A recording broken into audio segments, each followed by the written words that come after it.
మీరెప్పుడైనా ఈ మొక్కను చూసి కూడా పట్టించుకోకుండా వందల సార్లు దాటి వెళ్ళిపోయి ఉంటారు. ఇది రోడ్డు పక్కన నీటి కాలువల వెంట ఎక్కడ పడితే అక్కడ పెరుగుతుంది.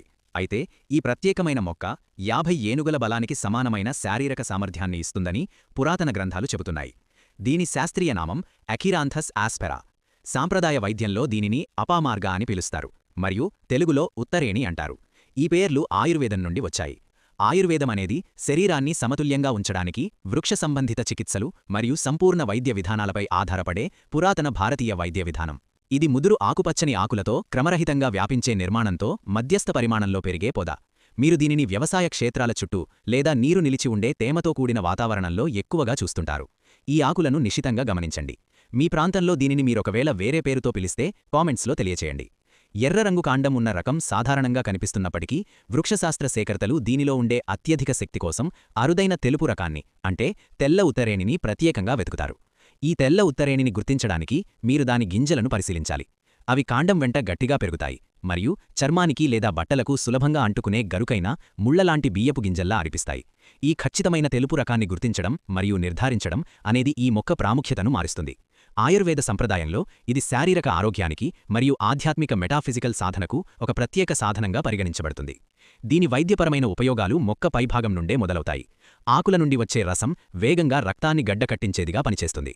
తెగిన గాయంపై రాసినప్పుడు ఇది రక్తస్రావాన్ని వెంటనే ఆపుతుంది. ఆకుల రసం రసాయన విరుగుడిగా కూడా పనిచేస్తుంది.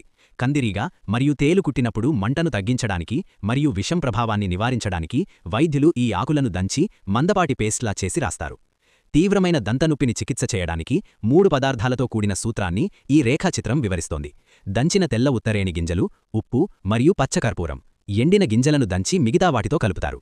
దీనిని పంటిపై ఉంచినప్పుడు ఈ పొడి ఆ ప్రాంతాన్ని మొద్దుబారేలా చేసి నొప్పిని ఆపుతుంది. ఈ పురాతన వైద్య చిట్కాలు మీకు ఉపయోగకరంగా అనిపిస్తే మరిన్ని ఆరోగ్య మార్గదర్శకాల కోసం తప్పకుండా సబ్స్క్రైబ్ చేసుకోండి.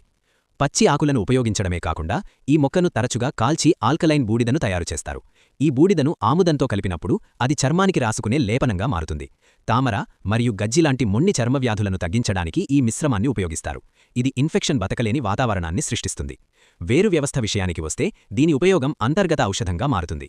తాజా వేరును బాగా దంచి సాధారణ పెరుగుతో కలుపుతారు. ఈ మిశ్రమం అంతర్గత మంట మరియు పైల్స్ లక్షణాలకు ప్రత్యేక చికిత్స.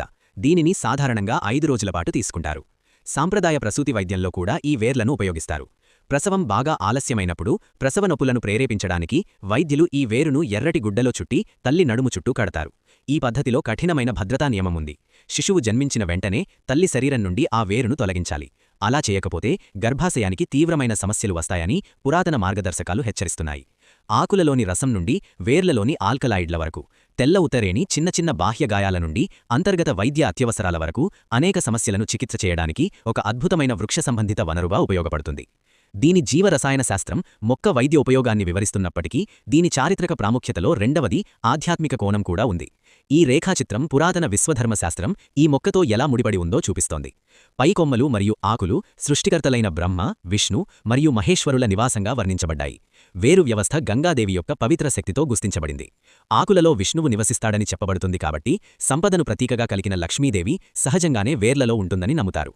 పురాతన గ్రంథాల ప్రకారం వేరు యొక్క ఆధ్యాత్మిక శక్తితో అనుసంధానం కావడం ద్వారా గ్రహదోషాలు అని పిలువబడే నిర్దిష్ట జ్యోతిష్య శాపాలను నివారించవచ్చు. ఈ సంప్రదాయంలో దోషాలు అనగా పదే పదే పేదరికం లేదా ఆరోగ్య సమస్యలు కారణమవుతాయని నమ్మే గ్రహస్థానాలు. ఈ సంపదను ఆకర్షించే లక్షణాన్ని పొందడానికి బహుళ దశల ఆచారం అవసరం. ఈ వేరును ఒక పవిత్రమైన సమయంలో సేకరించాలి మరియు దానిపై గంగాజలం చల్లి శుద్ధి చేయాలి. ఆ తర్వాత ఆచారం చేసేవారు ఒక మంత్రజపాన్ని చేస్తారు. శుద్ధి చేయబడిన వేరును పట్టుకుని శ్రేయస్సు అనే లక్ష్యానికి అనుగుణంగా ఆ వస్తువును మార్చడానికి వారు ఓం లక్ష్మ్యై నమః అనే మంత్రాన్ని ఖచ్చితంగా 11 సార్లు జపిస్తారు. చివరి దశ ఒక భౌతిక ఆచారాన్ని కలిగి ఉంటుంది. ఒక గురువారం రోజున దీనిని ఆచరించేవారు ఆచారాన్ని ముగించడానికి ప్రత్యేకంగా బతికి ఉన్న అరటి చెట్టు కింద నూనె దీపాన్ని వెలిగిస్తారు. తెల్ల ఉత్తరేణిని పూర్తిగా వినియోగించుకోవడంలో 2 విభిన్న అనుప్రయోగాలు ఉన్నాయి. వైద్య చికిత్స కోసం గింజలను ఉపయోగించడం మరియు శ్రేయస్సు కోసం ఆచారబద్ధంగా వేర్లను ఉపయోగించడం.